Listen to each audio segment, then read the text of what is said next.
are we in terms of the AI narrative in your view, and what's the reality?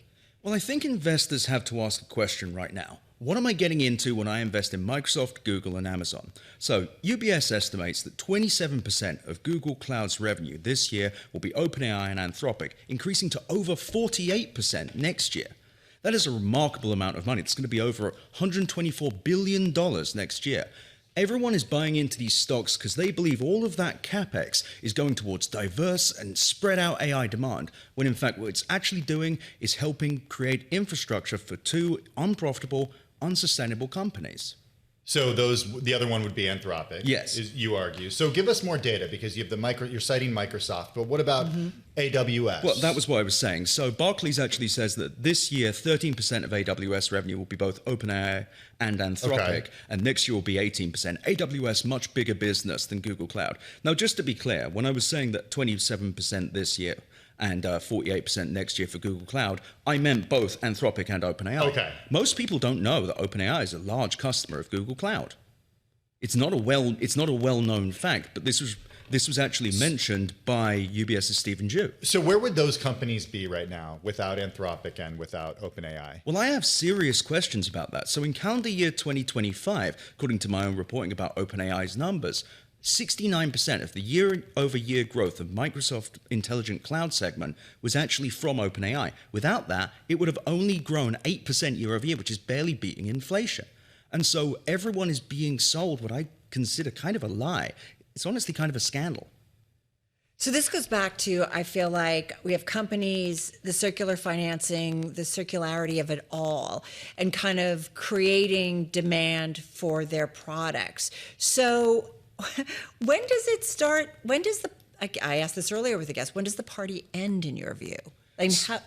So with OpenAI's IPO, I think that could be one of the flashpoints. Remember, this company was meant to go public this year. They filed about a month or two ago.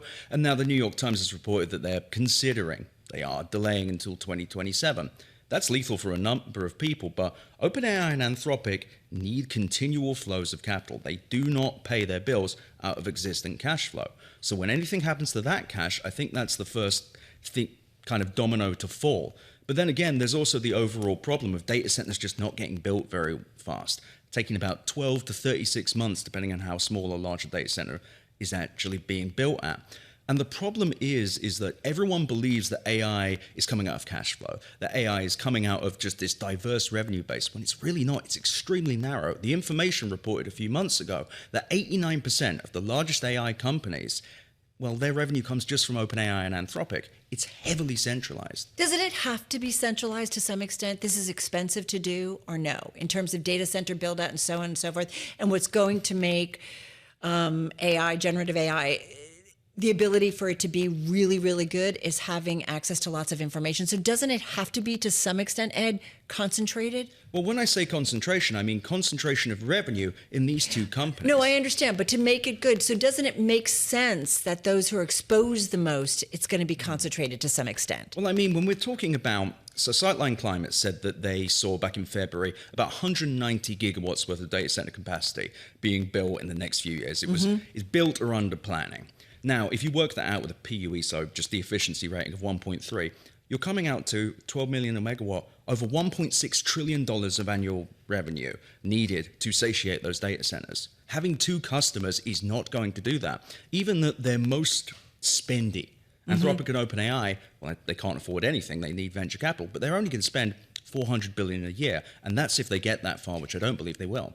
How much do we know about their balance sheets, really? Really? Well, I say from personal experience, a great deal about OpenAI's, because I reported their audited financials with the Financial Times. Right. And it's a company just burning cash. They lost $20.9 billion in 2025, and things are only getting worse. And what's crazy as well was over $800 million of OpenAI's revenue came from SoftBank for their Crystal Intelligence, and yes, that's really what it's called, their Crystal Intelligence program, which I can find no evidence of actually anything happening.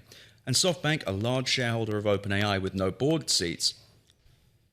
Go ahead, Carol. One more question, though. Like, you talk about, for Google Cloud, the exposure, right?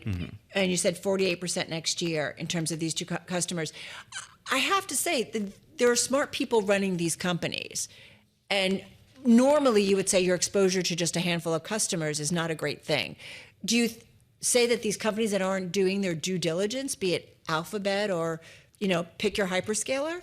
I think they did their due diligence in the sense that they said, we are going to create our largest customers and we're going to own large parts of them. And on top of that, we're going to own all of their infrastructure. Google has they have a nice thing going here. Yeah. They buy TPUs Broadcom sells TPUs to Google. They are then sold to Anthropic and then rented back to Anthropic through Google. Google gets to double up on revenue. This sounds really good right up until you realize that Anthropic and OpenAI are unsustainable. Yeah. So what they may be, and the problem is with saying these are smart people, is it immediately makes me think of Enron, the smartest guys in the room. Yeah. Not saying anything like that's happening. But I'm just saying you have a fiduciary responsibility. And you're right. Yeah. You go back to Enron or WorldCom. Sure. And I think the point I'm making is, yeah, with Google, they probably thought there would be more customers. I imagine with Azure and with AWS, they thought would be more large players. But the problem with Anthropic and OpenAI is they've raised $200-300 billion of funding, but they've actually raised more because OpenAI and Anthropic got all of their infrastructure built for them by Microsoft, Google, and Amazon. Mm-hmm. They didn't have to pay, I think, in the Sam Altman, Elon Musk trial, one of the Microsoft executives said that they cost $100 billion, so call it like $70-80 billion of infrastructure. Yeah. So the problem is that nobody else can get as big as them. No one else can get that much compute. No one else could afford that compute and have the chance to do the pre-training runs necessary. Except now China's coming up behind them. Right. And it's unclear how anyone really deals with any of the problems I've been listing for years, which is unsustainable, unprofitable, and also not really finding the ROI in AI. We're speaking with Ed Zitron, the CEO of Easy Primary Research. He joins us on set in the Bloomberg Interactive Brokers studio. Ed, play this out for us because I think a lot of people think, okay, for there to be some sort of ROI on this, one thing has to happen. And like the best case scenario for all this money being spent is that productivity increases, fewer people are needed to do more things. There are some serious implications if that were to come true and to the labor force. And Dario Amodei of Anthropic has talked about this in the past. Maybe he's talking his book. I don't know.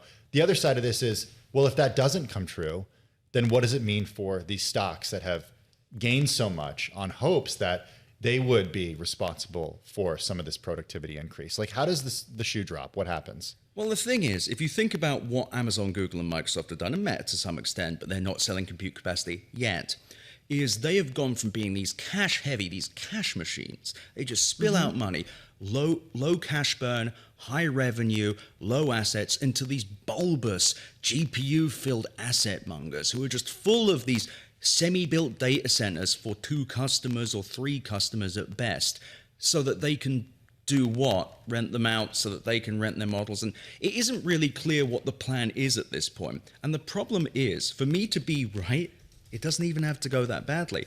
OpenAI and Anthropic have to grow so large to be able to make all of this data center capacity good. I mean, Google's, I think the UBS estimate was like $76 billion in 2027 of Google Cloud's revenue will come from Anthropic. How's Anthropic going to afford that? They burn tens of billions of dollars. So it's not just that these companies are unprofitable and unsustainable, but they have to grow so very large to make AI pay off, because otherwise there just isn't demand for compute at scale.